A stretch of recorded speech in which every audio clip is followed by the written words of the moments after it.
Hey, this is Anney. And Samantha. And welcome to Stuff Mo Never Told You, a production of iHeartRadio's How Stuff Works.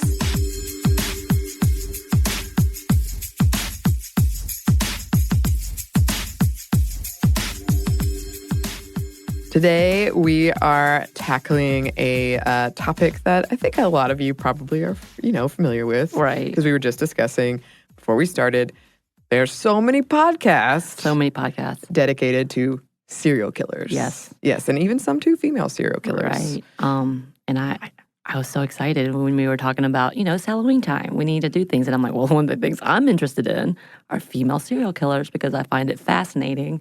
And I love watching things like Snapped, which is not necessarily about serial killers, but why women kill or any of those reasons. And I'm like, it's so different from your typical like BTK or any of that I kind of dive into it. So I was like, let's talk about that. Didn't realize how much work that was going to be. Sorry. Yeah, this one turned into a two-parter. Should have realized that if there are entire podcasts where one episode is dedicated to a lot of the killers that we're going to talk about on here, right, that of course it would be hard to wrangle into one episode. Right. I think also what was really funny is all the YouTube channels. Not funny, but just how many YouTube channels there are dedicated to these investigations, these theories, these reasonings. It's a whole thing. It is. It's a whole genre.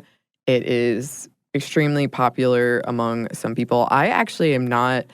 People are always kind of shocked because I'm not into true crime. A lot of this was very new to me. Yeah. Well, you and I, when we sat down and I started telling you about all of them, you're like, well, how many? There's like, 3 or 4. And I was like, oh no. Oh, yeah. There was a lot. I've learned a lot. And so, yeah, we split this into 2 episodes. This first part is kind of more like a basis for what we're talking about. And then history, serial killers of lore of history and, older ones. And then in part 2, we'll look at some more modern serial killers. Modern. Yes. I am fascinated because one of the things that I also love is watching things like Criminal Minds, SVU, all of those things. Not that SVU has the that part, but much like any of the other shows, they take what really happened and then make it, even more so crazy. And reading all of these, I'm like, oh, wow, that's in this episode of the show. Yeah, most of the ones I know are the older ones because something like Supernatural has them as ghosts. Right. But I was kind of shocked at how I sort of missed a lot of this. Right. And I was trying to think about, because there was rumors of a serial killer where I grew up. I don't know if it was a serial killer, but there was a person who was killing young women. And I remember that fear of, suddenly going somewhere alone is like, you can't do it, having a curfew. Mm-hmm. Huh. That one. I don't know. I think he was caught fairly quickly. Yeah. And that's something else. Before we get into this, trigger warning for violence, sexual assault, and necrophilia, general grisliness. I was just thinking when that happened and when that serial killer thing was happening, one of my friends went missing. Oh, wow. She was totally fine. Okay. She just didn't communicate well with anyone where she was going, so everyone thought she was somewhere else, and she was none of those places. Ooh. But for like a couple of hours, we thought like maybe she had been the victim. Because her parents like called in a panic and were like, where? And I threw up from like nerves. Right. So just like an understanding as we go through this that these are real people. Right. Real victims. Some of them, I imagine, like every year at an anniversary or something, they get contacted by reporters. So just something to keep in mind. Right. And I think a lot of the things that you and I, the reason I had said before that I'm fascinated by them is because of the backstory and of the reasonings and of why. I'm very caught up in that. Of course, I think that's like my social work and my education, and also that I work with youths who get into trouble. Mm-hmm. And not that they're going to come out as serial killers or anything, but you see the beginnings of, these are the foundations of why things may have happened or gone down this road. And again, not to excuse anything or anyone, but it's really kind of fascinating to have a whole history and look at that individual. Yeah, and you are certainly not the only one who has fascination. So let's start with a definition From the Federal Bureau of Investigation, a serial killer is a series of 2 or more murders committed as separate events, usually but not always by one offender acting alone. The murders typically take place over several months to allow for a cooling off period, usually an emotional period. And this is what separates it from like a mass murder. Right. But this definition is not without its flaws. And you, like me, may be shocked to learn that it's kind of hard to come on an generally accepted definition, actually. Gang members, in theory, could meet that criteria. For example, serial killers frequently, but not always, have a sexually deviant motive. But this is not usually true for female serial killers. Yep. More on that in a moment. The National Institute of Justice includes that in their definition. Their definition being 2 or more murders with a psychological motive and a sexually deviant overtone. In that way, it could be classified as a sex crime. But again, not all serial killers, especially female ones, have displayed sexually deviant behavior. The Zodiac Killer is a famous example of a male serial killer who was not sexually motivated. And side note, when I was in 9th grade and for some reason, we all took this test in class because we were reading Dante's Inferno. And we took this quiz about which serial killer you would be. And I got the Zodiac. I have so many questions, but not so much about why you would be, but why were y'all taking these weird tests? I don't know. And it was there were like, for people who got someone like, say, Jack the Ripper, we would kind of look at them askew because I felt like the Zodiac was a bit of a like safer one to I was gonna say, are you sure it wasn't the FBI testing a group of people just to check and be like, oh, we're gonna go ahead and flag them? Oh no, I hope not. I'm just saying. Okay, so female serial killers are often motivated by financial reasons, altruism, sympathy, or love. And if you're like, how the hell can that be? Killing people for altruism?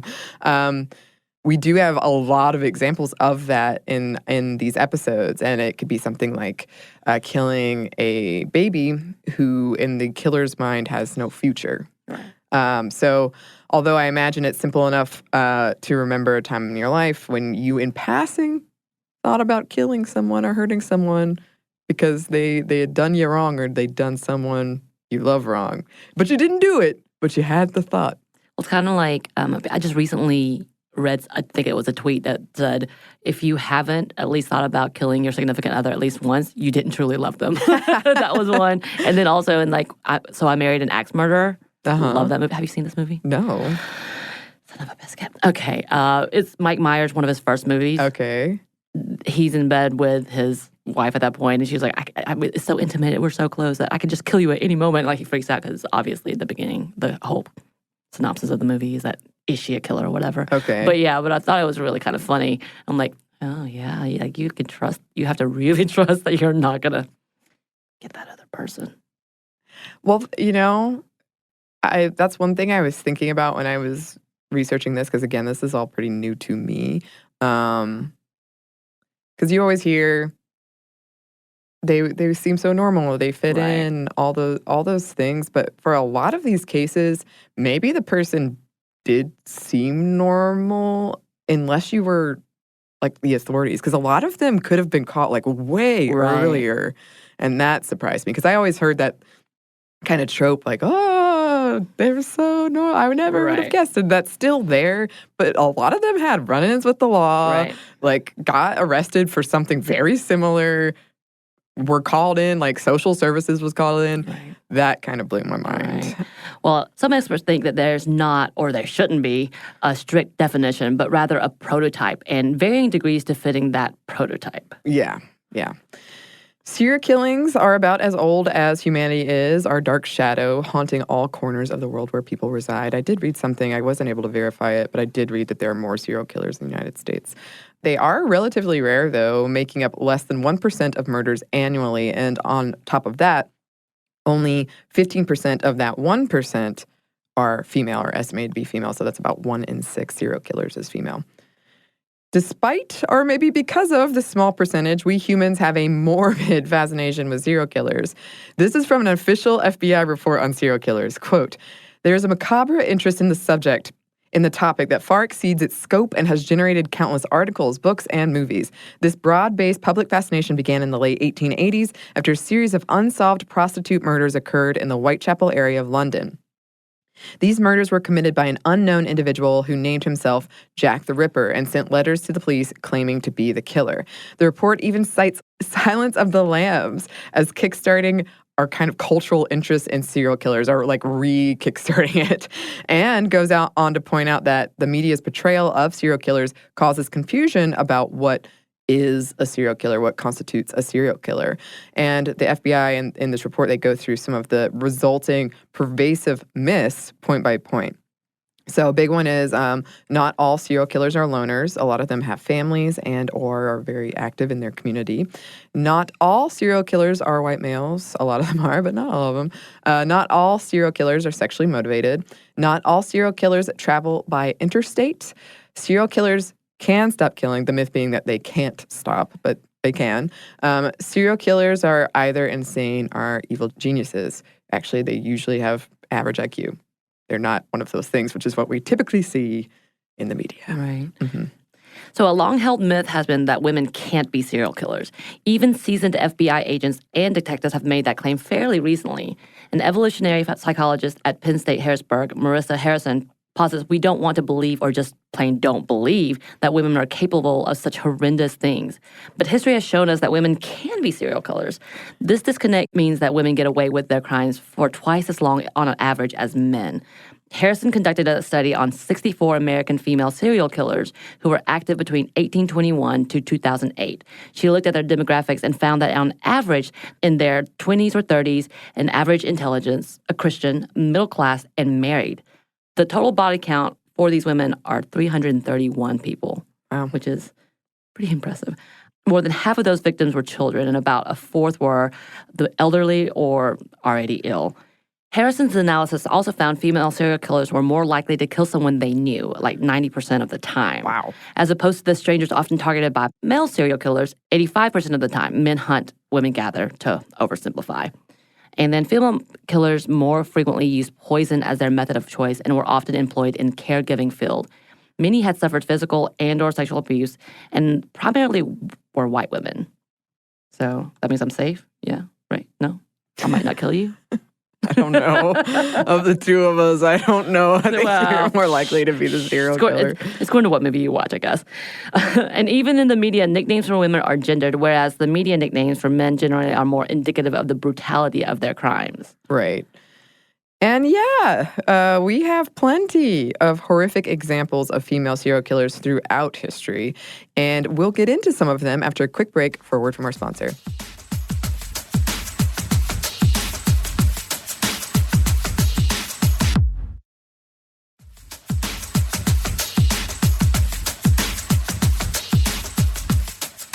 And we're back. Thank you, sponsor. Disclaimer. We're back with a disclaimer. Everyone loves those. Before we get started, a lot of these stories, especially the older ones, which are the ones we're tackling in this one, have perhaps been exaggerated, right, sensationalized over the years, or were actually, I found this interesting, stories of men lying about women to get them out of power. Mm-hmm. Our fascination with serial killers only exacerbates our tendency to exaggerate, and there are a lot of bad resources out there, right, a lot of misinformation. So we did our best to get the good stuff, but want to say that at the top. And you got to also remember, you'll probably be familiar with some of these stories as well, and that's because it's been, again, sensationalized or dramatized just for entertainment's sake. So it's kind of like, oh no, right, how do we get through all of these? Right. And I also want to say, this isn't, I guess, so much. Oh, no, maybe it is. I was going to say this didn't happen as much in these older examples, but I think it did. A lot of these sources that we found always went out of their way to say this person wasn't attractive. How in the world could they have had a boyfriend, a husband, a lover, whatever? Or that they were too pretty to be killers. So that's gross. Super It's gross. Still all about the looks. Like, you're not pretty enough to kill. You're definitely not. You're too pretty to kill. I read in multiple places, particularly about one example we're going to talk about, that people thought she was too ugly to have because she was like having sex with men and then killing them. And they're Right. like, no way. Right. That's okay. All right. So some historians posit the first recorded serial killer was actually female. Locusta, the poisoner, or Locusta of Gaul, who murdered and assassinated people, particularly with poison, as the nickname might suggest, over 2,000 years ago in ancient Rome. Others argue that she wasn't really a serial killer, but she was more of a hired assassin. But let's talk about her for a second.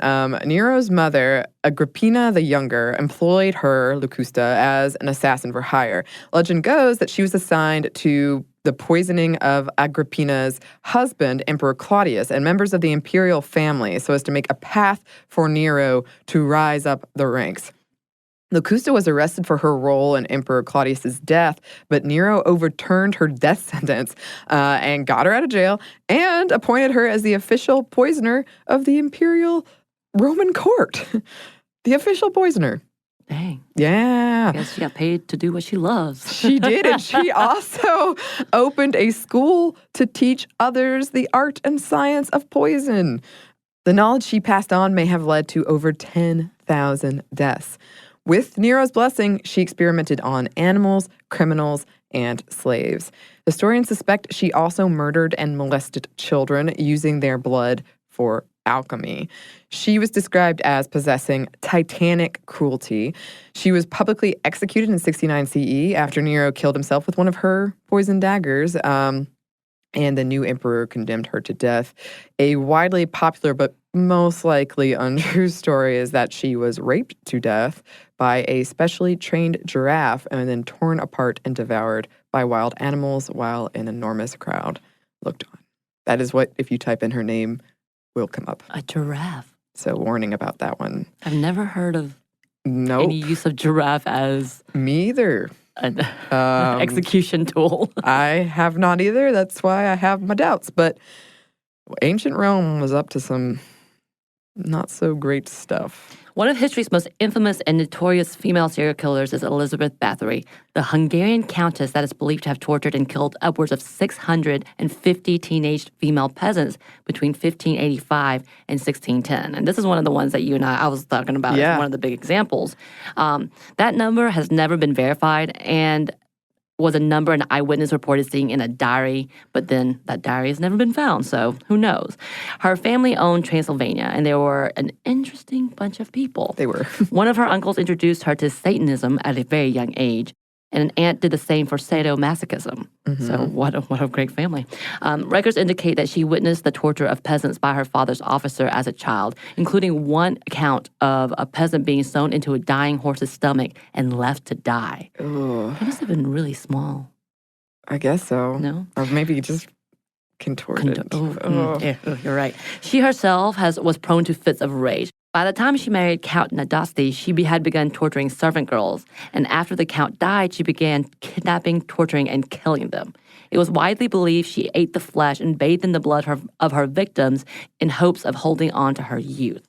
The rumors about her are rampant, that she pushed needles into the nails of servant girls or tied them down, covered them up with honey, and set bees and ants on them. Her favorite implement of torture was reportedly scissors. Once she was discovered, she was sentenced to live out her days in solitary in her castle, which, hey, that must be nice. That's what power gets you, huh? I guess so. Just to get to hang out.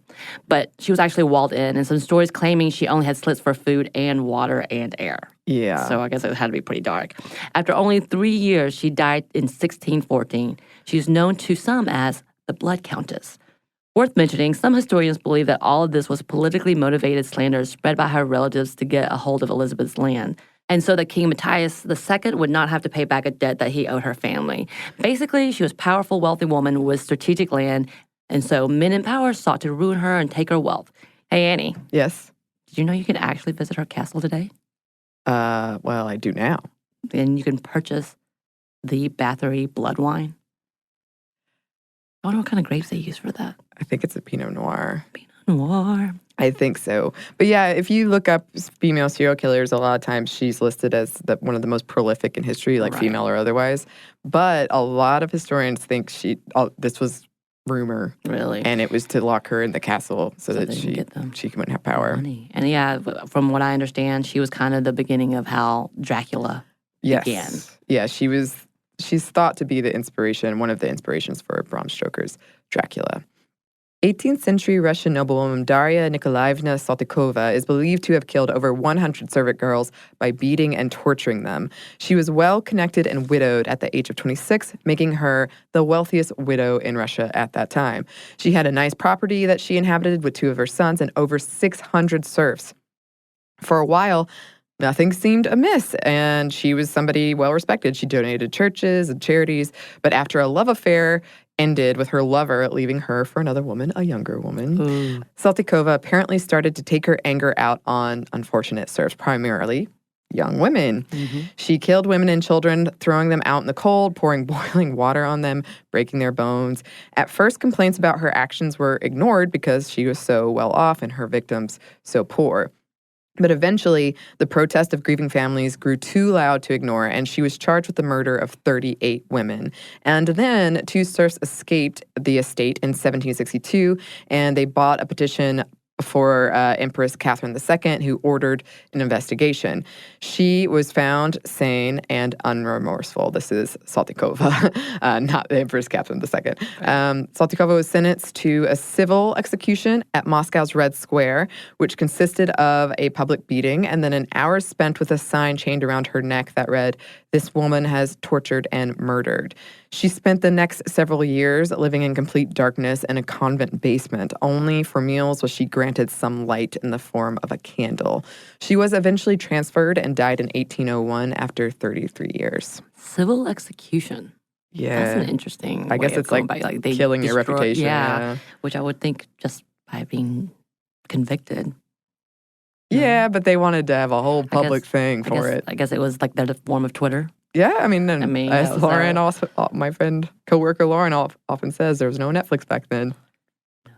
So this was their entertainment. Mm-hmm. In 1831, Gusha Gottfried was arrested and publicly executed in front of a crowd of 35,000 people in Bremen, Germany, the city's last public beheading. The spot is marked with a basalt stone, or a spitting stone. Over a 14-year span, she used arsenic to poison 15 people, including her parents, her children, her 2 husbands, and friends. Wow. So she's a really great person.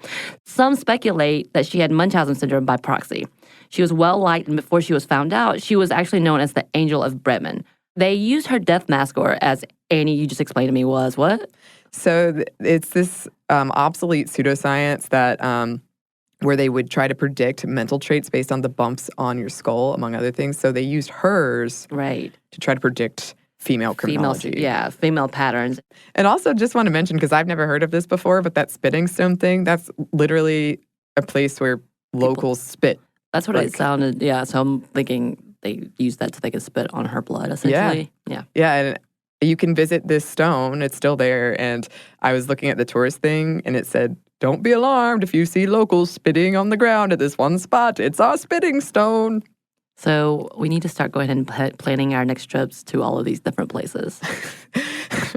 Okay, well, we're going to have to balance it out because I'll be drinking the wine. Yeah. But I actually have been to this next place, which is Madame Marie Delphine Lalaury's house.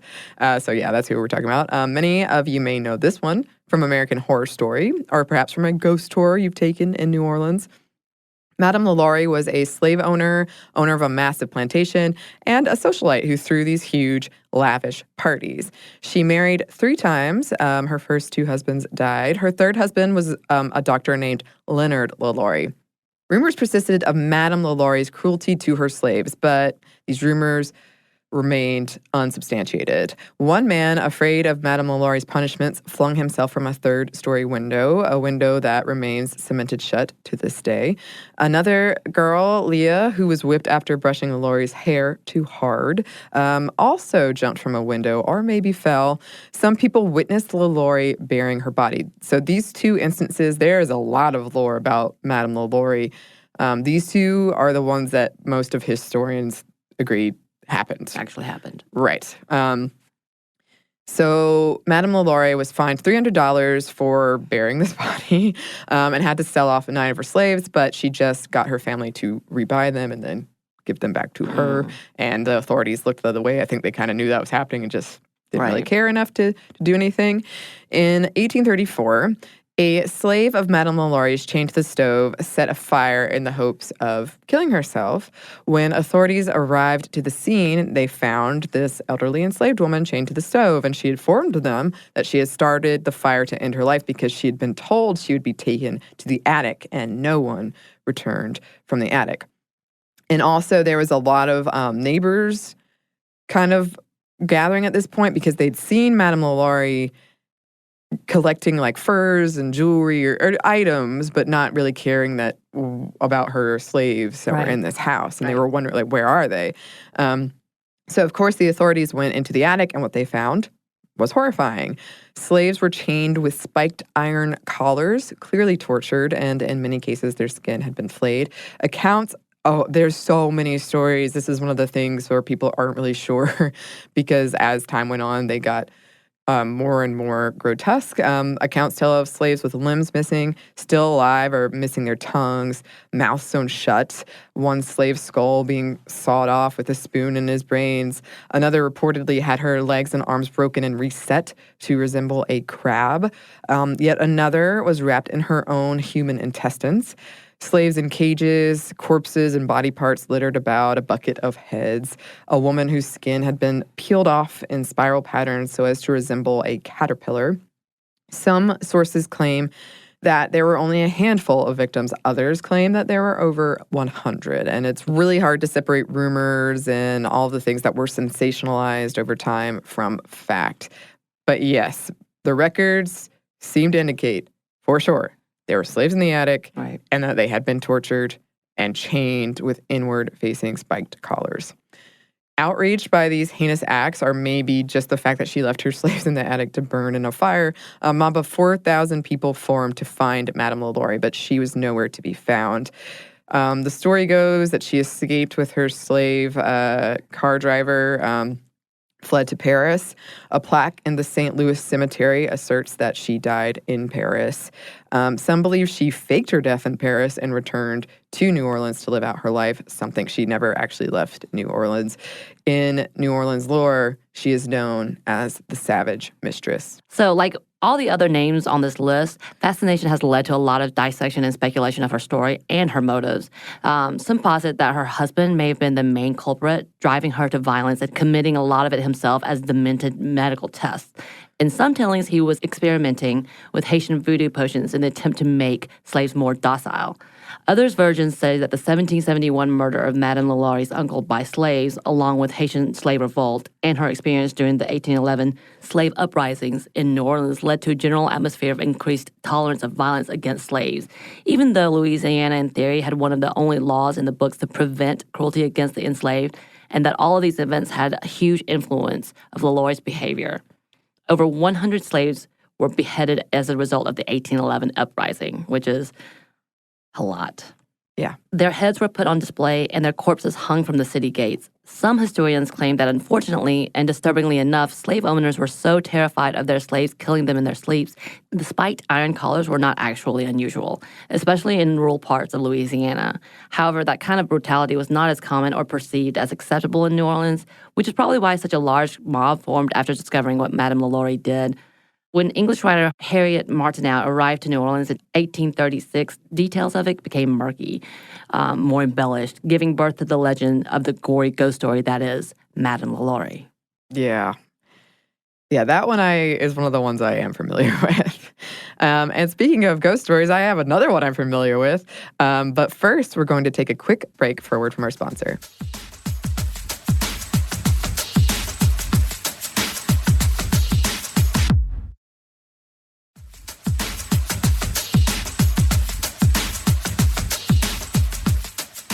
And we're back. Thank you, sponsor.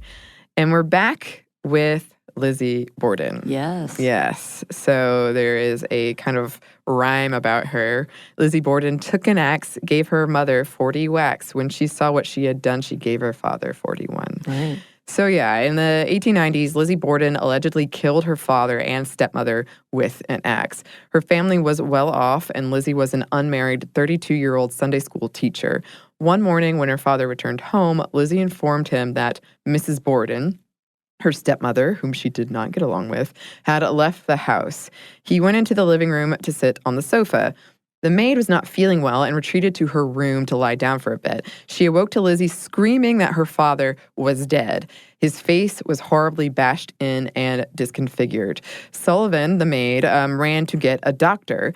Neighbors called the police. Lizzie told the gathering crowd that her family hadn't been feeling well for days and she suspected poisoned milk.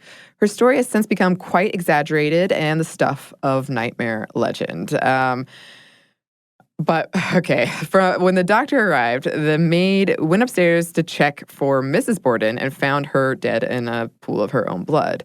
The authorities determined that Mrs. Borden had been struck 19 times with a hatchet, and Mr. Borden 11 times. His nose had been cut off from his face, and one of his eyes was sliced in half. When the bodies were later examined, no poison was found in their systems. At first, Lizzie was not a suspect. It wasn't until authorities pursued a lot of leads that turned out to be nothing that they started to suspect Lizzie, basically because she was kind of the only one left. For one, they never found the note that Lizzie claimed Mrs. Borden received, summoning her out of the house, and Mrs. Borden never left in any case. Right, she was there. Right. The day prior to the murders, it was discovered that Lizzie attempted to purchase prussic acid, or cyanide, but was denied since she did not have a prescription for it. A friend of Lizzie's claimed to have seen Lizzie burning a dress a few days after the murders because it was stained and could no longer be worn. That was all the judge needed to charge Lizzie with the murders, and her trial was a media circus. Her lawyer claimed she could not have committed the murders because the clothes Lizzie wore when the neighbors arrived were clean. And nowadays, some people believe that's because she committed the crimes naked. Oh. Yeah. Some witnesses claim to have seen some suspicious characters looking about the Borden home in the days leading up to the murders. This was enough for Lizzie to be declared not guilty. I did not know that. I thought she had been declared guilty. Wow. She and her sister inherited their father's estate, and they bought a nice house. Lizzie died in 1927. Theories abound to this day about who killed the Bordens. Some say it was the work of Mr. Borden's illegitimate son, and the Borden sisters covered it up, or that they worked together, or that Lizzie killed them all on her own, but with the blessing of her sister and this brother. Some believe Lizzie and the maid were having an affair and carried out the crime together. Her story has been turned into movies, TV shows, books, and the house where the murders happened is now a museum tourists flock to every year. Our list is growing. It is. Our tour list is growing. Oh, God. Well, No, okay. I go on the haunted tours. Yeah, I love haunted tours. I'm not going to lie. Yeah, that's how I've seen the Madame Bovary house. Right. Mm-hmm. And that's also why I know a little bit, because I also would watch all of these characters come back to haunt something. Right. Yeah. So in Victorian England, Amelia Dyer, also known as the Reading baby farmer, is believed to have killed possibly hundreds of children. She turned to murder as a way to support her daughter after her husband died. She started baby farming, essentially taking infants into her home and being paid to care for and wet nurse them. During this time period, this was an option for women pregnant with an illegitimate child. They could pay a fee and give birth at a baby farm and pay the farm to care for them and arrange an adoption instead of caring for these babies. So Dyer took the money and strangled them, or starved them, or gave them a concoction laced with opiates called Mother's Friend. That's a nice title. She did this for 30 years before she was caught and executed by hanging, which is why the estimate of victims is in the hundreds. She'd been caught previously for killing babies, but released after being charged with neglect. See, this is one of the examples where I was like, But I also read a lot of things saying, disturbingly enough, again, that was kind of like, par for the course? Yeah. Okay. I'm very disturbed. At the beginning of the 20th century, Amy Archer Gilligan ran what seemed to be a nursing home in Connecticut. Suspicions arose about Gilligan after several of her patients named her on their life insurance policies before dying, and authorities discovered she'd purchased a lot of arsenic. Over a 5-year period, she poisoned over 48 people, and she was the inspiration behind a Broadway show and later a movie called Arsenic and Old Lace. Good movie. You've seen it? Yeah. Oh, really? I shouldn't be surprised. I feel like you've seen all of these things. I like weird old movies, so I'm really into like black and white and way back when musicals too. So okay, all right.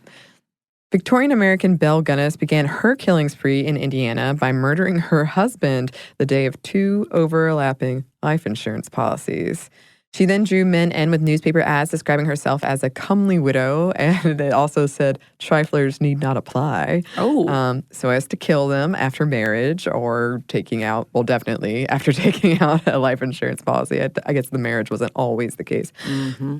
A week after marrying Peter Gunnis, his baby daughter died unexpectedly, and he himself died in an accident not long after. The circumstances were suspicious enough that a coroner investigated, but Belle was cleared. Her daughter, Jenny, told a classmate, my mama killed my papa. She hit him with a meat cleaver and he died. Don't tell a soul.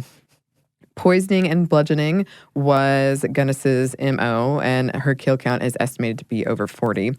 When she was discovered, or kind of the gig was up, I guess, it gets kind of confusing.